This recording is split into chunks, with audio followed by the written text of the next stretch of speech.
તમે એવું કીધું હતું કે પેરેન્ટ્સ પાસેથી 12th પછી પૈસા નથી લેવા, આ ખુમારી જેની શા માટે આવું? તો મને પહેલેથી આમ કોઈ પાસે માગવું ન ગમે. માગવું ને મરવું એક સમાન એવું માનું છું હંમેશા. આપણી પાસે ન હોય તો નહીં કરવાનું. આપણી પાસે ચા પીવાના પૈસા નહીં તો નહીં પીવાની, મગાય નહીં ક્યારેય. અચ્છા. કારણ કે મેં બહુ બધી પરિસ્થિતિ એવી જોયેલી છે જીવનમાં, પૈસા બહુ મહત્વના છે.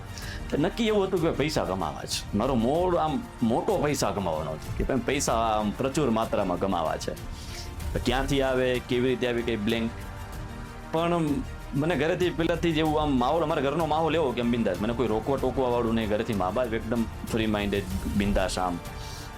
પણ ઘરની પરિસ્થિતિ અમુક વાર મેં એવી પણ જોયેલી કે ભાઈ આપણે હવે ન મગાય.